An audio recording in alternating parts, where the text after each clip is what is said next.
Hello friends, I am Akash Mittal. I am from IIT Delhi. तो आज जो हम क्लास 12 का चैप्टर पढ़ने जा रहे हैं उसका नाम है इलेक्ट्रोमैग्नेटिक इंडक्शन। ठीक है, तो इलेक्ट्रोमैग्नेटिक इंडक्शन क्या है? इसका शॉर्ट फॉर्म है EMI, इलेक्ट्रोमैग्नेटिक इंडक्शन। तो आपने पहले मतलब कभी अपनी जनरल लाइफ में सुना होगा कि आपने बैटरीज देखी होंगी, राइट? तो उसमें बैटरीज में लाइक ये बैटरी है, तो आपने इसका एक टर्म सुना होगा कि इसका EMI कितना है। जनरली जो नॉर्मल बैटरी होती है उसका 9 वोल्ट्स होता है। तो आपने जो इसका EMI सुना होगा, तो आज हम इसी के बारे में पढ़ेंगे, EMI होता क्या है। ठीक है, तो हमने इससे पहले जो क्लास 12 में NCERT में इससे पहले एक चैप्टर पढ़ा था मैग्नेटिज्म। तो मैग्नेटिज्म में हमने देखा था कि जो मूविंग चार्जेस का मतलब इलेक्ट्रिक करंट्स, तो जो इलेक्ट्रिक करंट्स थे वो मैग्नेटिक फील्ड प्रोड्यूस कर रहे थे। हमने देखा था कि अगर कोई भी वायर में करंट था, लाइक हम देखा था कि अगर ये वायर है एंड इसके अंदर अगर करंट फ्लो हो रहा है, तो हमने देखा था कि इसके अराउंड एक मैग्नेटिक फील्ड जनरेट हो जाता है। हमने एक्सपेरिमेंट्स किए थे कि अगर हम यहाँ पे मैग्नेटिक कंपास रख दें तो वो मोशन शो करती है।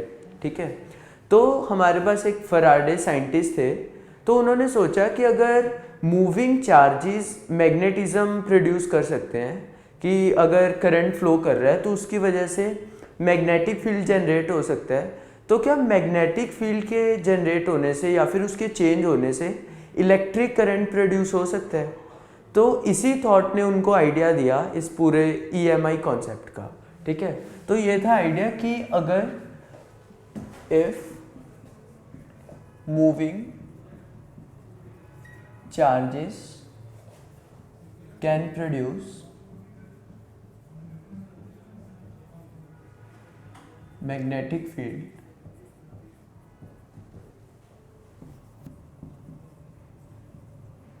so can changing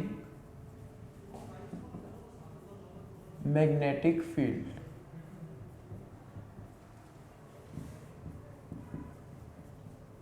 produce currents।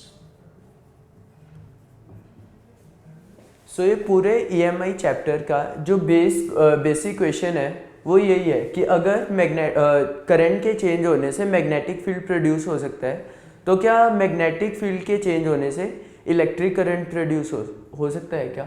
तो इसीलिए इसके लिए फराडे एक साइंटिस्ट थे, तो उन्होंने कुछ एक्सपेरिमेंट्स किए जिनसे जो ये स्टेटमेंट है कि मैग्नेटिक फील्ड के चेंज होने से इलेक्ट्रिक करंट जनरेट होता है, उस स्टेटमेंट का प्रूफ आया हमारे पास।